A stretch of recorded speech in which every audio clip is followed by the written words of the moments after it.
भगवान श्री राम जब अपनी लीला पूरी करके जाने लगे, तब हनुमान जी ने प्रार्थना की, बोले भगवान आप लंका से वापस अयोध्या जा रहे हैं, बीच में दंडकारण्य में कुछ संत आपकी प्रतीक्षा कर रहे हैं, उनको दर्शन दे दीजिए। राम जी बोले अभी हम पे समय नहीं है, 14 वर्ष पूर्ण हो गए, अभी हमको निश्चित अभी अयोध्या पहुंचना है, नहीं तो भरत जीवित नहीं मिलेगा। हनुमान जी बोले वहां एक भरत नहीं मिलेगा, यहां लाखों भरत मर जाएंगे। तब रघुनाथ जी ने आज्ञा दी, बोले चिंता मत करो, ये सब दंडकारण्य के जितने भी संत हैं, ये सब अपने भजन के प्रभाव से द्वापर में श्रीधाम वृंदावन में गोपी बन करके प्रकट होंगे, और तब हम इन सब को वह सुख देंगे जो ये चाहते हैं। हनुमान जी बोले लेकिन एक विडंबना है। बोले क्या? उन सब ने मुझ पे विश्वास किया कि मैं आपको लेके आऊंगा, अब मैं आपको ले जा नहीं पा रहा तो मैं क्या करूं? ठाकुर जी बोले चिंता मत करो, हम तुमको ब्रज में कोई ना कोई रूप देंगे और आप ही हमको इन सब संतों से मिलाओगे।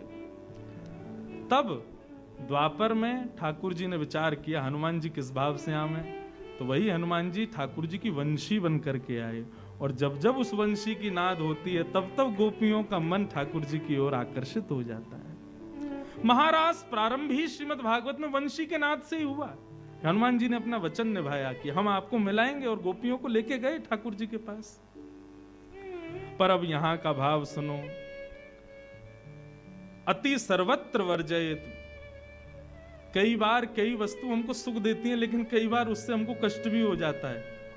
आज सब गोपियां इस बंसी से परेशान हो गई हैं, और इतना सुंदर भाव ठाकुर जी वंशी जब बजाते हैं, वंशी के भाव से ठाकुर जी किशोरी जी का स्मरण करते हैं।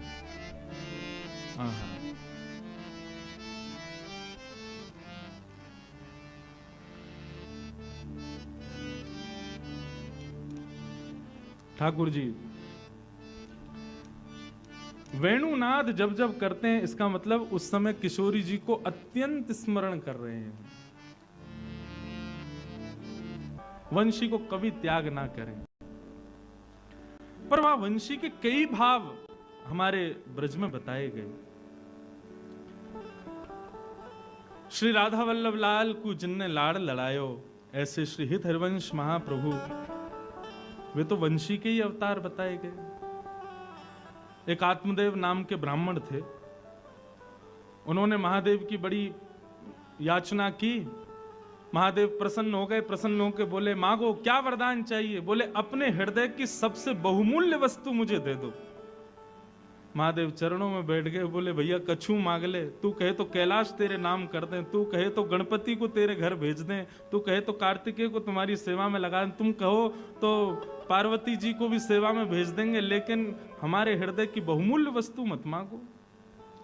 अब ब्राह्मण को लगा कोई बहुत ही महंगा कोई रत्न होगा, कोई ऐसी मणि होगी जिससे मेरा पूरा जीवन बिना कुछ बिना कुछ किए ही ऐसे ही निकल जाएगा।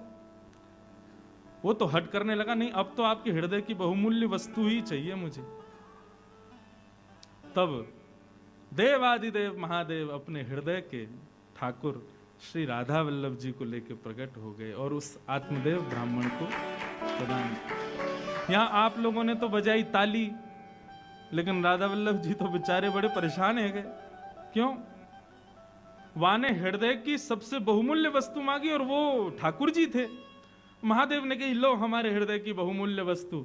आत्मदेव बोले जे कहा दियो आपने, मैं तो सोचो आप कोई मणि दोगे, कोई रत्न दोगे, आप तो ये ठाकुर जी दे, ये सेवा एवा हम पे ना पे। बोले भैया यही है मेरे हृदय के सबसे बहुमूल्य वस्तु।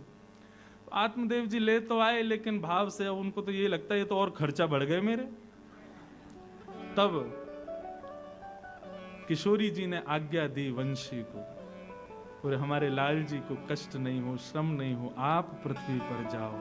तब ठाकुर जी की वंशी ही श्री हित हरिवंश महाप्रभु के रूप में पधारे और आकर के आत्मदेव जी से ठाकुर जी को लाकर के वृंदावन में विराजमान किया।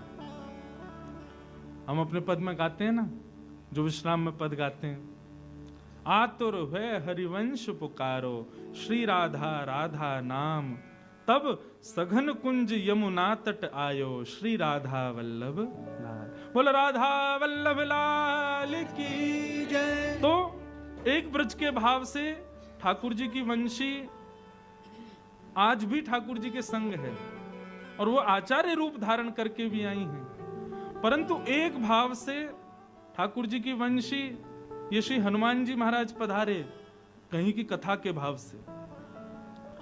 और भाव कुछ ऐसा था कि